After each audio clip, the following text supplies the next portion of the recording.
तो अभी तक हमने देखे 4 एमसीक्यूज कॉम्पिटेंसी बेस्ड। अब हम आगे थोड़े थियोरेटिकल क्वेश्चंस पे चर्चा करेंगे। ठीक है, तो यहाँ पर एक क्वेश्चन गिवन है हमें। Metamorphosis is the biological process by which an animal physically develops after birth or hatching। Metamorphosis के बारे में आप बचपन से पढ़ते आ रहे होगे, ठीक, कि जो बटरफ्लाइज का फॉर्मेशन होता है कैटरपिलर से, वो किसकी वजह से होता है? इस मेटामॉर्फोसिस प्रोसेस की वजह से ही होता है।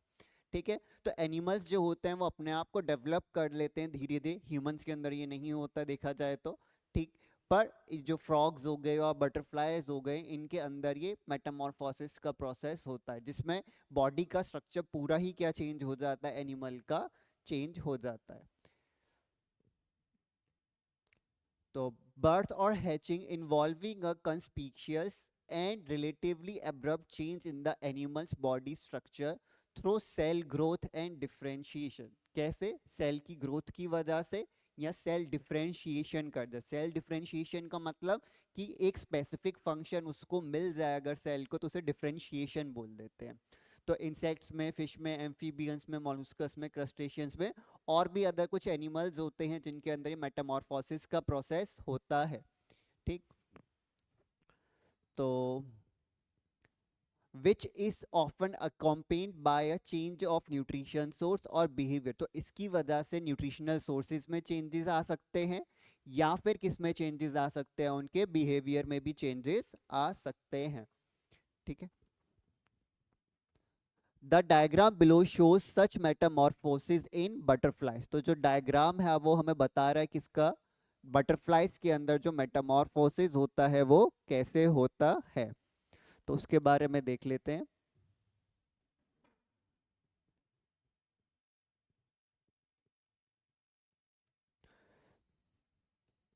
तो यहाँ पे हमें एग्स दिखाए गए हैं डायग्राम के अंदर। एग से क्या बनता है? लार्वा।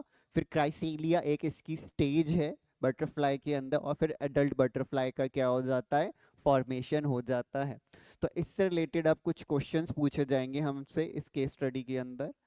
ठीक, कितने मार्क्स का क्वेश्चन है हम देख लेते हैं। 2 मार्क्स का क्वेश्चन है, तो हमें उस हिसाब से आंसर करनी है सारी चीजें, ताकि हमारा इतना भी कम कंटेंट ना हो कि मार्क्स ही ना मिले, और इतना भी ज़्यादा कंटेंट ना हो कि टाइम वेस्ट हो जाए हमारा एग्जाम में। तो हमें इस हिसाब से थोड़ा आंसर करना है।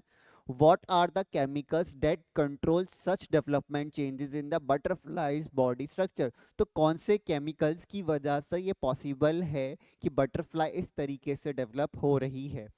तो आप खुद सोचो, बायो के अंदर आपने 5 चैप्टर्स पढ़े, इसमें किसकी वजह से ये पॉसिबिलिटी? आपको ज़रूरी नहीं है कि एकदम स्पेसिफिक आंसर देना है, ठीक, कि वो पर्टिकुलर आप आंसर ही एकदम करेक्ट बता दो कि ये स्पेसिफिक हो गया बहुत ज़्यादा, पर आप थोड़ा जनरलाइज्ड आंसर भी इन क्वेश्चंस के अंदर दे सकते हो। ठीक, तो कौन से केमिकल्स होते हैं? उन्हें हम क्या कहते हैं?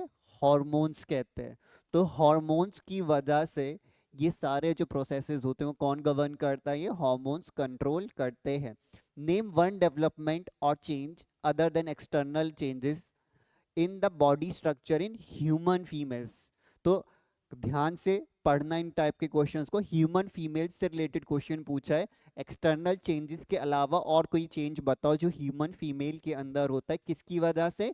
ये हॉर्मोन्स की वजह से होता है। ठीक, तो आप कोई इंटरनल चेंज बता सकते हो? सोचो थोड़ा।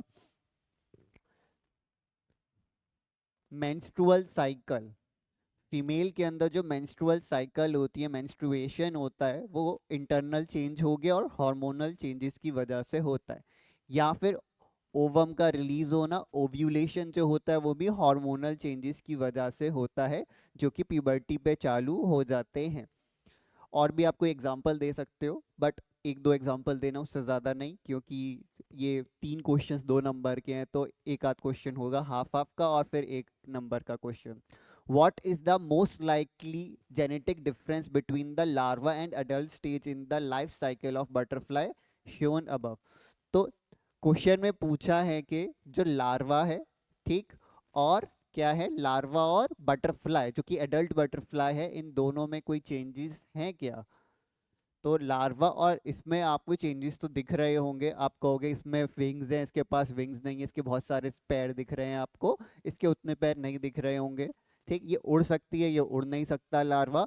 पर क्वेश्चन में ये चेंजेस की बात नहीं करी है। बच्चे गलती कर देते हैं और गलत लिखाते हैं और फिर भी कहते हैं मार्क्स कम है, हम तो सही लिख कर आए थे। क्वेश्चन ध्यान से नहीं पढ़ते हैं। क्वेश्चन में लिखा हुआ है क्या?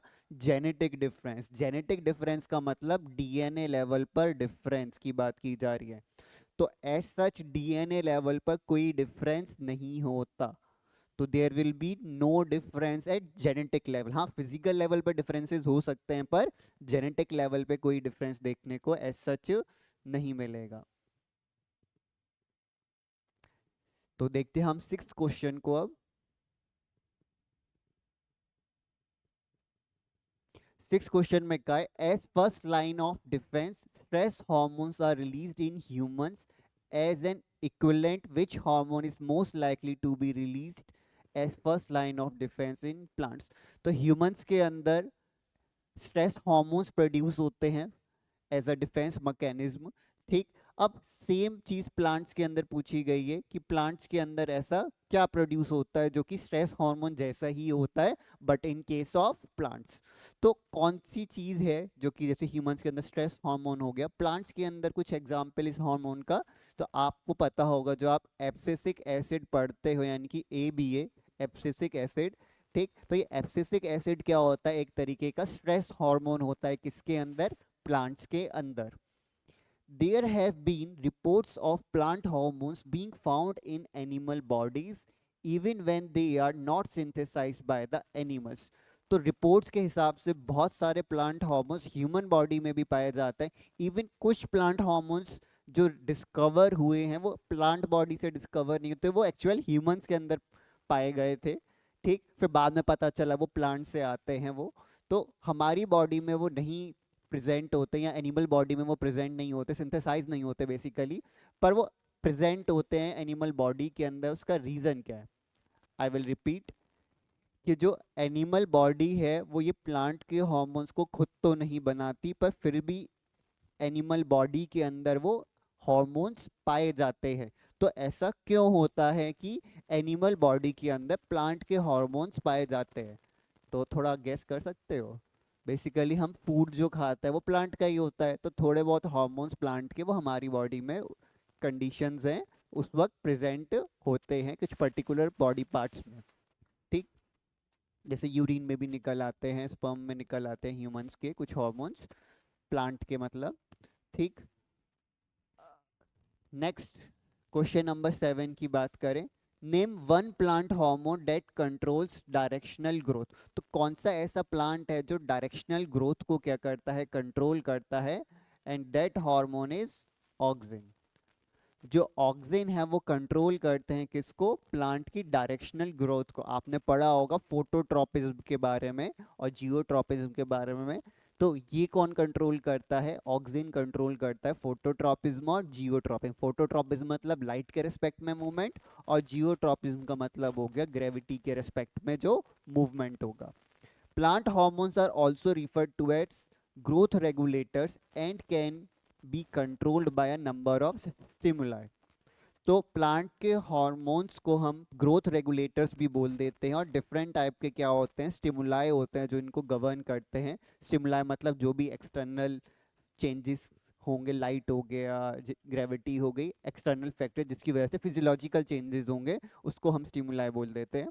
तो मेंशन करना है हमें एक point of difference between the functioning of animal growth hormones and plant growth regulators with respect to such control.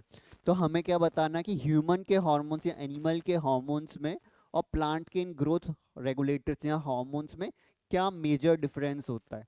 तो मेजर डिफरेंस ये होता है, जो प्लांट के ग्रोथ रेगुलेटर्स होते हैं वो अभी अभी इन्होंने खुद बता दिया ऊपर ही कि बहुत सारे स्टिमुलस पे डिपेंड करता है कि टेम्परेचर क्या है, ठीक, बारिश पड़ रही है, कितनी देर धूप पड़ रही है, ठीक, ज़्यादा तेज़ पड़ रही है, कम तेज़ पड़ रही है। तो ये सब कौन रेगुलेट करता है? ये प्लांट के हार्मोन्स करते हैं। कि ह्यूमंस के केस में ऐसा नहीं होता, एक्सटर्नल का इतना ज़्यादा इन्फ्लुएंस नहीं होता।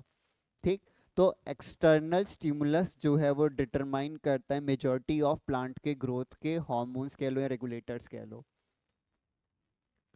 क्वेश्चन 8 की बात करें। Sheela saw a snake and instantly jump back, she then slowly moved away from the snake. तो शीला ने क्या देखा, सांप को देखा और एकदम से वो क्या हो गई, पीछे जंप कर गई। ठीक, और फिर धीरे धीरे धीरे वो क्या हो गई, पीछे की तरफ चल के छुप गई कह लो, भाग गई कह लो, सांप से दूर हो गई। ठीक, तो दो चीजें बताई यहाँ पे, एक जंप करने के बारे में बताया और एक स्लोली स्लोली वो क्या कर गई, मूव कर गई, थोड़ा स्लोली मूव्ड अवे। ठीक, अब ये क्वेश्चन में पूछा गया कि इन दोनों एक्शन के बीच में क्या मेजर डिफरेंस है, इन दोनों एक्शंस के बीच में क्या मेजर डिफरेंस है, उसके बारे में हमें बताना है। तो फर्स्ट केस की अगर बात करें, वो जंप करके अगर पीछे गई तो ये क्या हो गया, एक टाइप का रिफ्लेक्स एक्शन हो गया। कैसा एक्शन, रिफ्लेक्स एक्शन, जो कि कैसा होता है, इनवॉलंटरी होता है। कैसा होता है, इनवॉलंटरी। ठीक, और जो धीरे धीरे धीरे वो मूव करके पीछे गई तो वो कैसा रिस्पॉन्स होगा, वॉलंटरी रिस्पॉन्स होगा।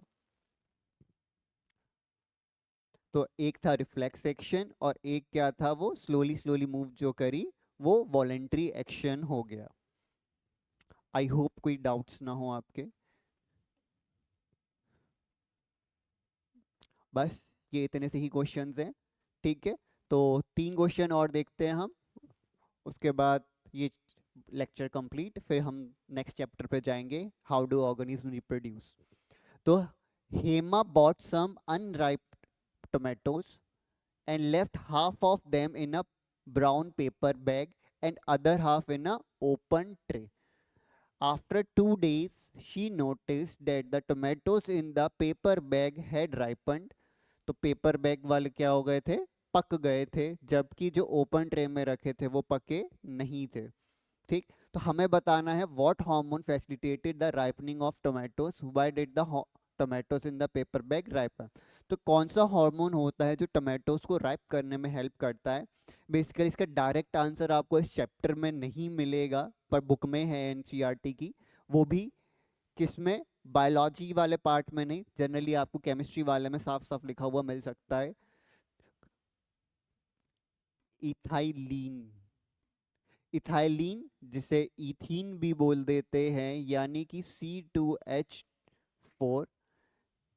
तो ये क्या होता है, एक प्लांट रेगुलेटर है, बेसिकली प्लांट हार्मोन रेगुलेटर या प्लांट ग्रोथ रेगुलेटर है ये जो इथाइलिन या इथीन होता है, ये क्या देखता है कि पक रहे हैं या नहीं पक रहे, बेसिकली पकाने का काम करता है। जो कच्चे केले आपने देखा होगा ट्रकों में या छोटे हाथी में जाते हुए भर भर के, छोटे से ट्रक में।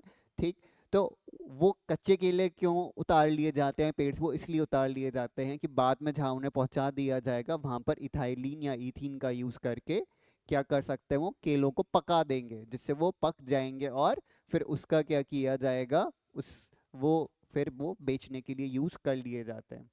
ठीक, तो इथाइलिन और इथीन एक ही फॉर्मूला है इनका, C2H4, एक IUPAC नेम हो गया और एक कॉमन नेम हो गया, ऊपर वाला कॉमन नेम है और नीचे वाला IUPAC नेम। अब सेकंड सवाल ये है इसमें, सेकंड पार्ट में इसी क्वेश्चन के, कि जो पेपर बैग में रखे थे वो जल्दी पक गए और सारे पक गए, और जबकि जो दूसरे पेपर मतलब जो ट्रे में रखे थे वो पके नहीं थे इतनी जल्दी, ऐसा क्यों। तो इसका रीज़न ये है, फिलहाल यहाँ पे टोमेटोज की बात की जा रही है, मैंने बस बनाना का आपको एक एग्जाम्पल दिया था। ठीक, तो ऐसा क्यों हुआ, जब देखो किसी जगह पर टोमेटो पेपर बैग में एक साथ रखे जाएंगे तो उसमें से जो वो हार्मोन रिलीज होगा, नेचुरली भी तो वो कुछ बनाएंगे हार्मोन, नेचुरली भी इथाइलिन बनाएंगे वो या इथीन बनाएंगे, तो नेचुरली जब वो रिलीज होगा तो पेपर बैग के अंदर तो वो क्या है, एक तरीके से बंद है। तो पेपर बैग अगर बंद है तो गैस जो रिलीज हो रही है वो इतनी जल्दी बाहर एस्केप नहीं कर पाएगी और सबकी थोड़ी थोड़ी गैस मिलकर उसको जल्दी पकाने में क्या करेगी, हेल्प करेगी। तो इसलिए जो पेपर बैग में भर के रखा होगा क्या टमाटो, वो जल्दी पक जाएगा, और जो ट्रे में रखा होगा वो जल्दी नहीं पकेगा। तो इस क्वेश्चन में यही था, सेकंड क्वेश्चन में आपके। अब 10th क्वेश्चन पे जाते हैं। ठीक, 2 मार्क्स का था ये 9th वाला क्वेश्चन सिर्फ।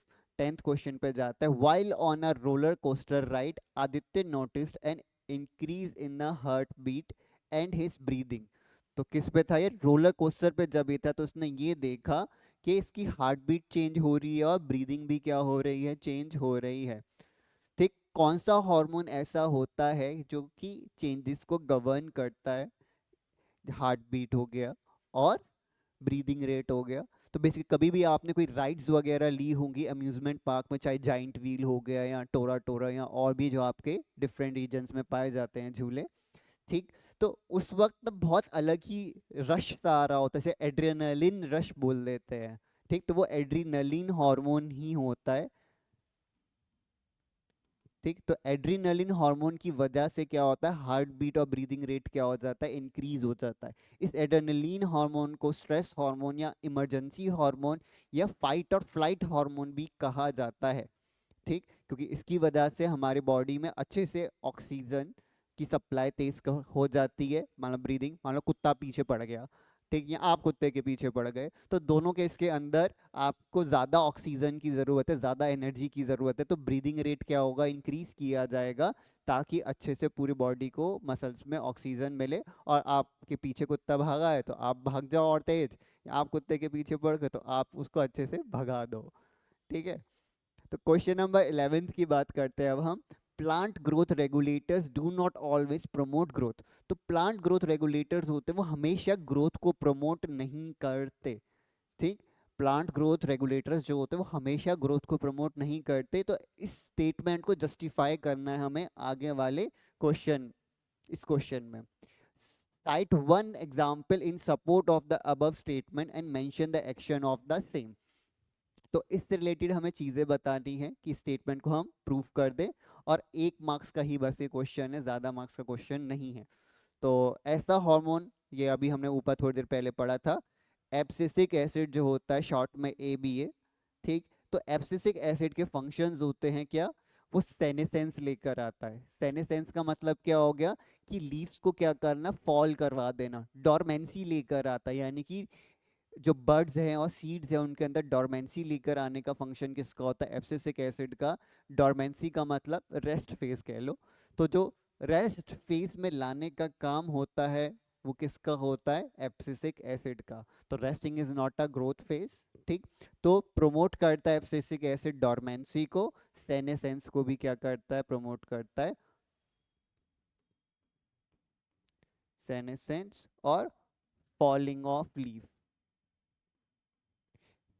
ठीक। यानी कि पत्तियों को, फ्रूट्स को बूढ़ा करता है ये, और गिराने में क्या करता है, हेल्प करता है, जो कि एक ग्रोथ वाला फैक्टर नहीं है, ठीक है। तो इस चैप्टर में इतना ही, बाकी हम पढ़ेंगे नेक्स्ट चैप्टर अगली वीडियो के अंदर।